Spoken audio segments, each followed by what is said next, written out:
Voici la suite de ce document qu'on appelle la bulle d'indiction du jubilé de 2025 par le pape François. Il s'agit de la deuxième partie, numéro 5 et 6, un chemin d'espérance. Numéro 5.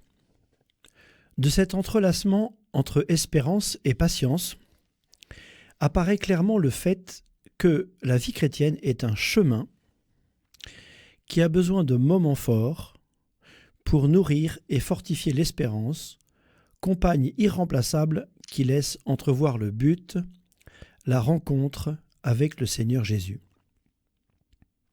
J'aime à penser que l'indiction du premier jubilé de 1300 fut précédée d'un chemin de grâce animé par la spiritualité populaire.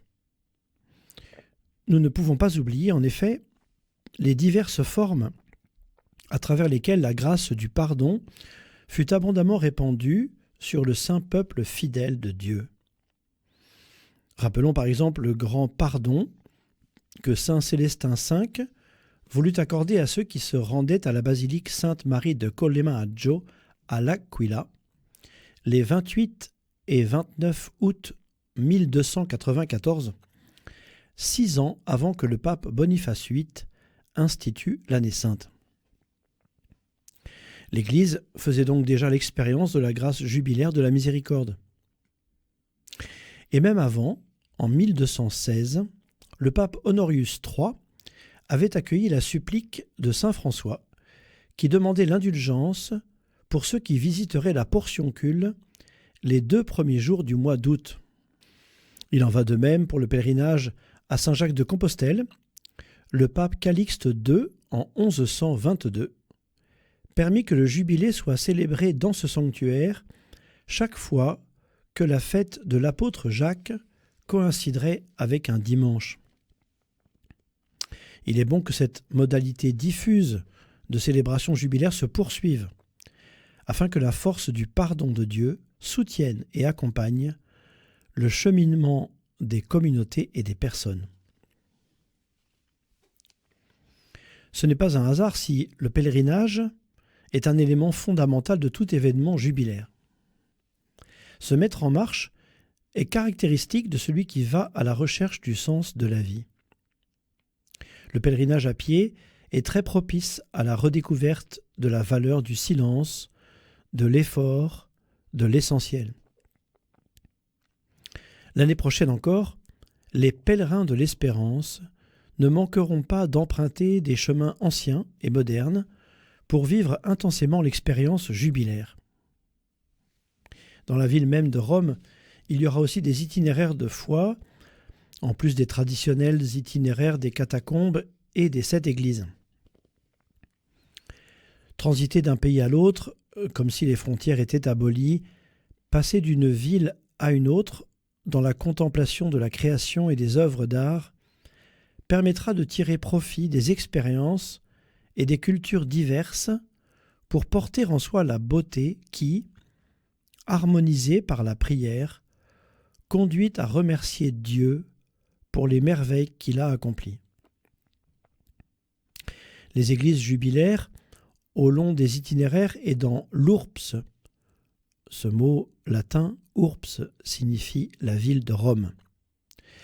Les églises jubilaires, le long des itinéraires et dans l'Urps, seront des oasis de spiritualité où l'on pourra se rafraîchir sur le chemin de la foi et s'abreuver aux sources de l'espérance, avant tout en s'approchant du sacrement de la réconciliation, point de départ irremplaçable d'un véritable chemin de conversion.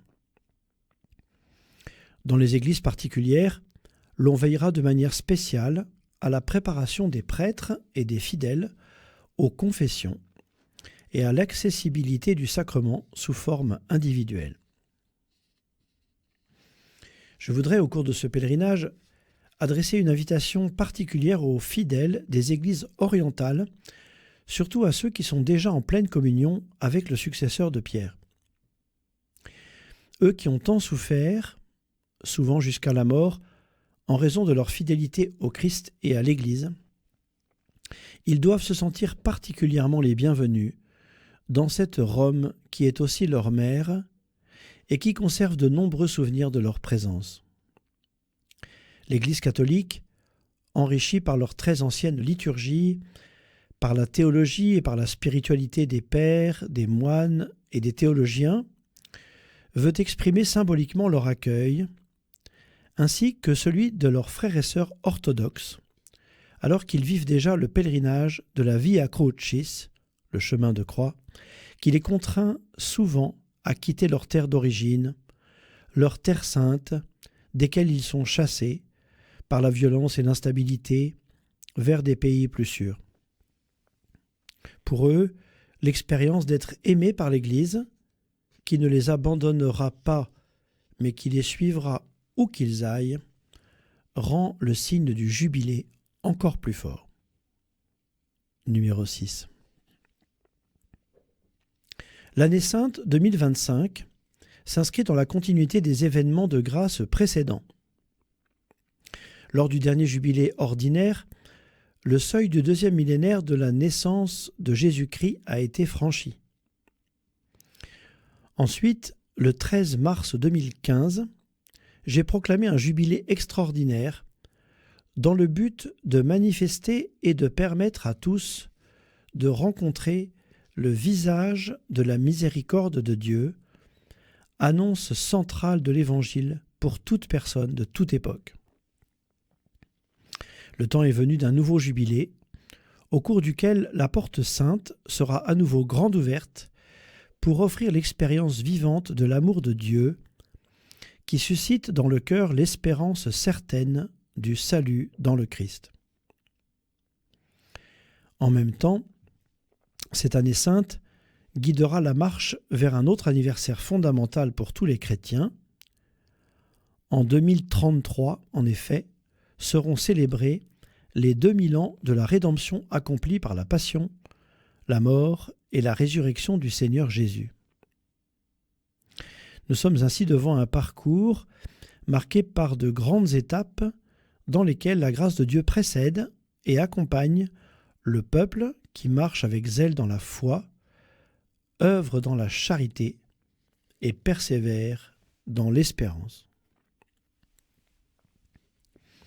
Fort de cette longue tradition et convaincu que cette année jubilaire sera pour toute l'Église une expérience intense de grâce et d'espérance, je décide que la porte sainte de la basilique Saint-Pierre du Vatican sera ouverte le 24 décembre de cette année 2024, marquant ainsi le début du jubilé ordinaire.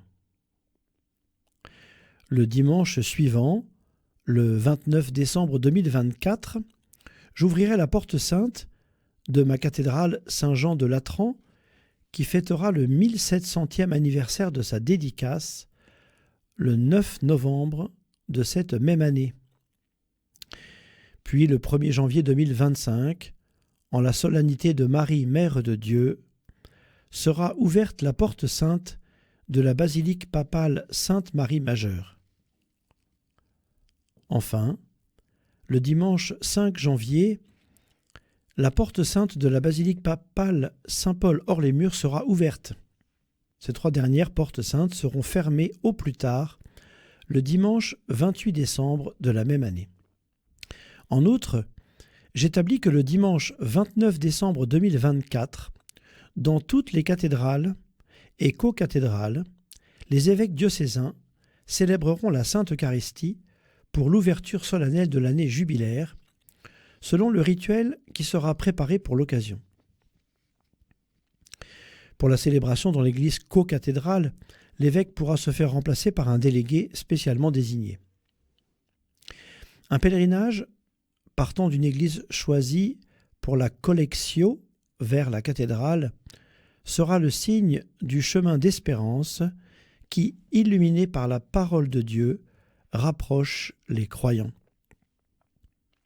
Au cours de ce pèlerinage, des passages du présent document seront lus et l'indulgence jubilaire sera annoncée au peuple, indulgence qui pourra être obtenue selon les prescriptions contenues dans le même rituel pour la célébration du jubilé dans les églises particulières.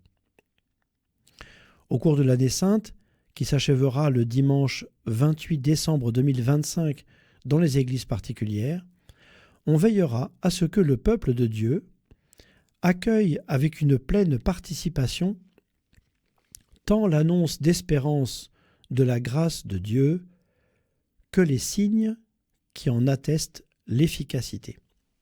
Le jubilé ordinaire se terminera par la fermeture de la porte sainte de la basilique papale de Saint-Pierre du Vatican le 6 janvier 2026, Épiphanie du Seigneur.